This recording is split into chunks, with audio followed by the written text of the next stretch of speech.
Guys, welcome to my YouTube channel. അപ്പോൾ ഇന്ന് നമ്മൾ കളിക്കാൻ പോകുന്ന ഡെക്കോർ ലൈഫ് എന്ന് പറഞ്ഞിട്ടുള്ളൊരു ഗെയിമാണ്. അപ്പോൾ ആ ഗെയിമിൽ നമുക്ക് കുറച്ച് കസ്റ്റമേഴ്സ് വന്നിട്ടുണ്ട്. ഇവരൊരു കസ്റ്റമറാണ്, VIP കസ്റ്റമറുണ്ട്, പിന്നെ ഈ കസ്റ്റമറുണ്ട്. ഇവരൊരു ഗിഫ്റ്റ് 15 ഡയമണ്ട് തരാൻ തന്നെ. VIP 15 ഡയമണ്ടും 2 ഗിഫ്റ്റും തരാനുണ്ട്. ഇവർ 10ഉം 1 ഗിഫ്റ്റും തരുന്നുണ്ട്. നമുക്ക് നമ്മളെ വീട് ഒന്ന് നോക്കാം.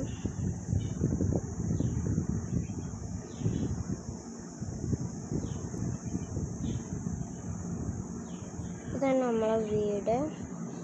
കുറച്ച് സ്ഥലമുണ്ട്. നമുക്കിപ്പോൾ ചെയ്യേണ്ടത് ഇതാണ്. നല്ല റേറ്റ് വരും. അപ്പോൾ നമുക്ക് വീടിൻ്റെ ഉള്ളിലോട്ടേക്ക് പോവാം. നമ്മൾ കിച്ചൺ ചെയ്തിട്ടുണ്ട്. ടേബിൾ വെച്ച് പണി കഴിഞ്ഞു. ഹാള് ഏകദേശം